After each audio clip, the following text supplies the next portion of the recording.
Moab n'était pas venu de l'inceste. Parce qu'en ce temps-là, la loi n'était pas encore là. En ce temps-là, Dieu permettait, on peut faire même les enfants avec les enfants. Dieu permettait pour que les gens se multiplient. C'est quand Moïse est venu, il a donné la loi. Tu ne prendras pas ta fille. Tu ne prendras pas ta parenté. Et là, je reviens pour vous dire, la parenté, c'est comme frère Robert. Il a mis au monde ses filles. Son garçon ne peut pas épouser sa fille. Mais son enfant peut sortir, aller chez un cousin. Aller chez un cousin. Ce n'est pas sa parenté. On va en parler prochainement. On va découvrir les Écritures. Regardez comment les frères me regardent. Comment ça secouer les gens. Lisez la Bible, vous allez comprendre. C'est ça. C'est pourquoi on a dit, ne découvrez jamais la dignité de ta sœur parce qu'elle est fille de ton père. Vous êtes bénis? Est-ce que vous êtes... Bon, si, je ne sais pas. Peut-être quand on sera parti, vous allez le croire. Mais on ne partira pas. Nous sommes là jusqu'à ce que la pluie tombe. Nous l'attendons l'un de ces quatre. Les Moabites sont venus de Noé avec sa fille. Frère Branham l'appelle, c'était des demi-frères et demi-sœurs de l'Israël. Vous êtes bénis? Ah, n'étaient pas des païens. Parce que l'autre priait le vrai Dieu. Mais il aimait beaucoup du côté charnel. Les groupes de prière. Ils prient Jésus-Christ. Les catholiques prient Jésus-Christ. Même les assemblées du message prient Jésus-Christ. Mais notre mariage, c'est dans la patrie. La patrie, c'est la parole de la promesse. Est-ce que vous croyez la promesse comme moi? Ou bien si vous ne croyez pas? C'est la profondeur qui appelle. Je vais vous montrer l'exemple de Rebecca. Est-ce que vous connaissez ce que le serviteur avait fait? Je vous ai déjà raconté ça. Il est arrivé, il a commencé à prier. Il a dit, Seigneur, celle qui me donnera de l'eau à boire et celle qui servira à mes chameaux, ça sera celle-là. Parce que quand il faisait la prière, Rebecca était là. Il était seul. Mais quand il est arrivé à la source, il a dit, Seigneur, accomplis ce que je t'avais demandé. Il n'a pas fait d'effort. Il a vu toutes les femmes ont passé. Il regarde Rebecca. Il dit, j'ai soif. Pourrais-tu me servir à boire? La fille a dit volontiers. Elle est allée prendre à boire. Elle a donné au monsieur. Le monsieur a commencé à boire. Pendant qu'il buvait, Rebecca dit, prends vite. Quand il va terminer, je vais servir des chameaux. Parce que je le vois, ils sont aussi fatigués. Ils ont la soif. L'homme de Dieu a dit, oh! La profondeur. Vous comprenez ça? C'est la sémence. Moi je veux voir si la sémence de Dieu est en elle. Et quand je parlerai, je verrai s'il y a la sémence. N'allez pas lui dire que je t'achèterai la ville. Oh, je vais te construire un immeuble à mon campagne. Non. Toi regarde la promesse.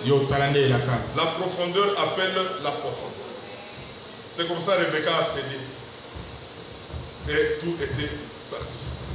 Frère Branham me dit, quand elle a dit que je vais servir des chameaux, l'animal est une puissance dans la Bible. Elle a compris que je vais servir cette puissance. C'est la même puissance qui m'amènera vers mon mari. C'est le même chameau qui m'amènera vers mon mari. Elle était disposée à servir le Saint-Esprit. Elle était disposée à servir la parole de la promesse. Et la parole de la promesse, c'est la puissance de la résurrection. C'est pourquoi vous, le frère, nous vous disons ouvertement, ne nous amenez pas encore de filles ici. Oh, je veux l'épouser, je l'ai amenée. Non. Regardez la promesse en elle. Si elle croit ou elle ne croit pas la promesse. Nous sommes fatigués de nous amener derrière. Regardez les sœurs qui sont dans la... Vous allez dire qu'il dit parce que ses enfants sont là. Oui, vous devez les épouser. C'est pas ça. Vous devez les épouser. Et Dieu vous bénira. Ne regardez pas le défaut charnel. Et vous, les sœurs aussi, ne regardez pas aussi les matériels charnels. Regardez la promesse. Est-ce que le frère c'est un croyant? Est-ce qu'il comprend bien la parole? Est-ce qu'il aime notre assemblée? Est-ce qu'il peut soutenir? Ah, j'accepte. Parce que celui-là ne te fera pas souffrir. Bon, que Dieu vous bénisse. Bien vous terminer, mon frère. Shalom. Nous sommes encore bénis ce soir. Amen. Nous avons été bénis d'une manière extraordinaire. Comme nous avons été bénis la fois passée le mercredi. Alléluia. C'est pourquoi nous devons nous réunir chaque jour. Tel qu'il nous est demandé de nous réunir le mercredi, vendredi et dimanche. Aujourd'hui, nous avons encore reçu une révélation. Une révélation. C'est ce qui fait que le frère corrige quelque chose. Il vient de dire, ne nous amenez pas encore les serres venant d'ailleurs. C'est une révélation. Parfois, on pouvait être attaché à la doctrine de Balaam sans le savoir. Parce que tous les conseils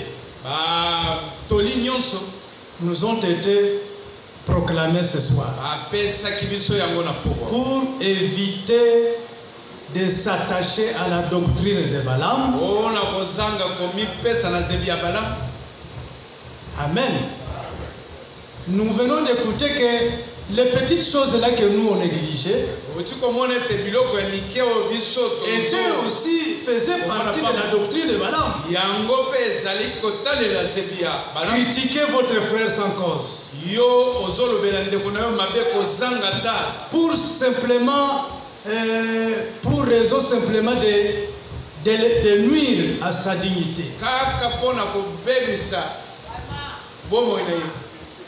Amen.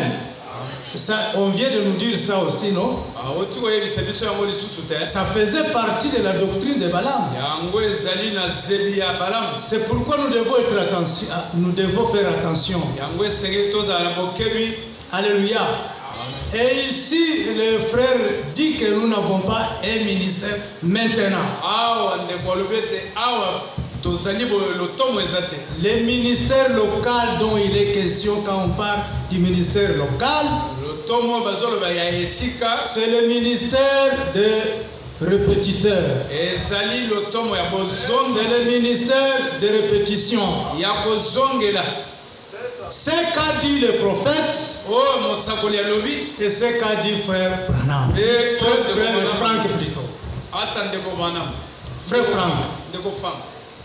Parce que le frère n'a jamais terminé la prédication sans nous parler de frère Branham sans appuyer ce qu'il dit, par les citations de frère Branham ou de frère Frank. Pour terminer, j'aimerais qu'on lise une citation dans la lettre circulaire au 74 Tokotanga mukanda kotambola ya 74 octobre 74 ya sanza ya zomi octobre 74 ya sanza ya zomi 74. Ça parle presque tout ce que le frère vient de dire. Et zoloba nyonso ndeko utikoloba. Paragraphe 2, mais on n'a pas cité de paragraphe, mais c'est paragraphe 2. Eza paragraphe 2. Aujourd'hui, cette parole nous est aussi adressée.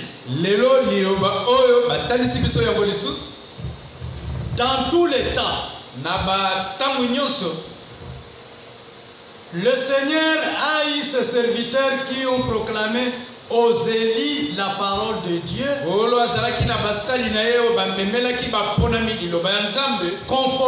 conformément à la vérité. Dans tous les temps, ça veut dire les âges ici qu'on vient de nous parler.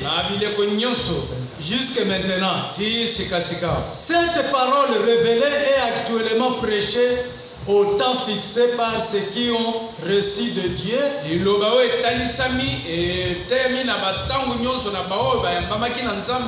La charge de prêcher. Nous voyons dans l'histoire de l'Église du Nouveau Testament que des hommes ont proclamé à leur temps, selon l'ordre de Dieu, la parole qui était pour leur temps. Amen. La parole qui était pour leur temps. C'est ça la parole de la promesse à notre temps qu'on nous pardonne, il est question. Pour les âges passés, c'était aussi la parole des promesses de leur temps. Alléluia. Selon l'ordre de Dieu, la parole qui était pour leur temps. Pour assumer une charge divine.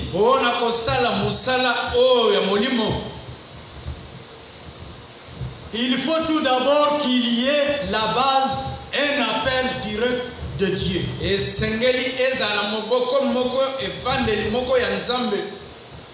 qui ont la charge et un appel direct de Dieu, c'est frère William Mario Branham et frère Frank.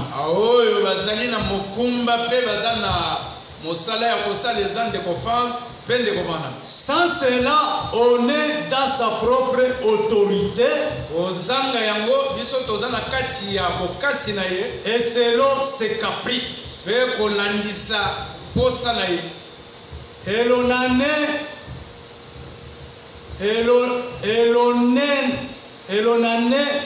en bénédiction à personne. On dit ceci. On dit que si vous n'avez pas, si quelqu'un n'a pas un appel direct venant de Dieu, et il se donne l'audace de prêcher, si ce n'est pas ce qu'a dit frère Branham et frère Frank, il ne va être une bénédiction pour les autres. Il agit selon ses caprices. Vous allez lire, vous trouverez que c'est comme ça que ça dit. Amen. Amen. Sans cela, on agit de sa propre autorité et selon ses caprices. Et l'on est en bénédiction à personne.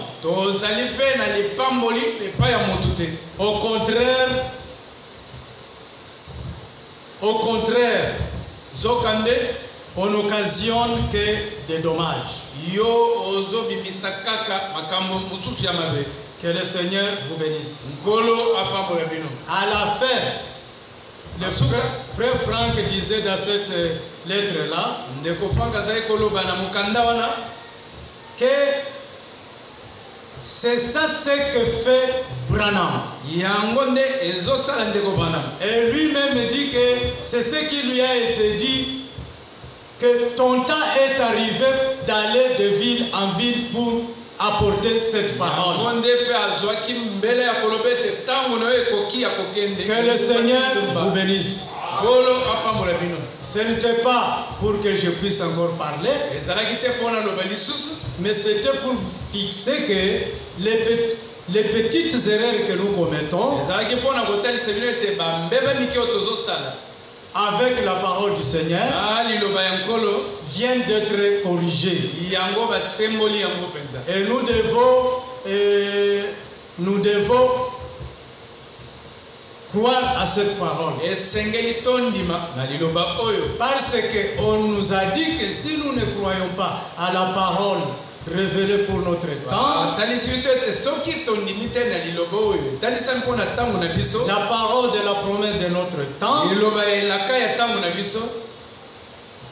nous croyons à la doctrine de Balaam.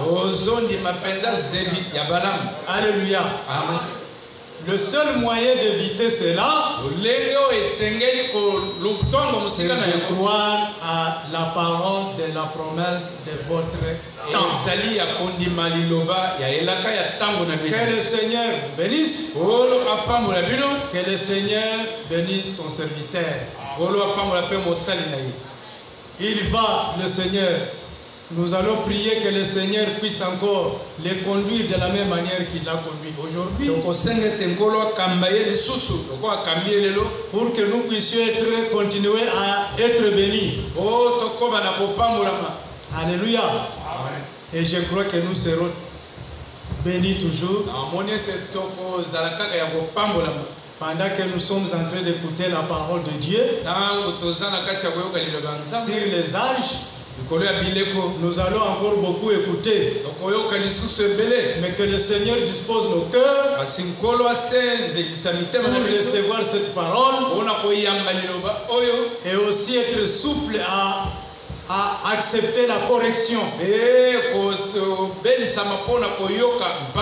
Parce que c'est la parole qui est adressée aux Élis. Uniquement aux Élis. Ce n'est pas pour tout le monde. Que le Seigneur vous bénisse. Il bénit son serviteur. Nous allons nous mettre debout. Frère Pacheli va venir prier le Seigneur pour bénédier l'église. Et nous chantons, nous sortons.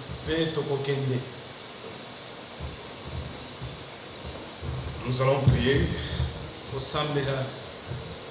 Seigneur Dieu, nous te sommes infiniment reconnaissants pour la parole que tu nous as enseignée ce soir.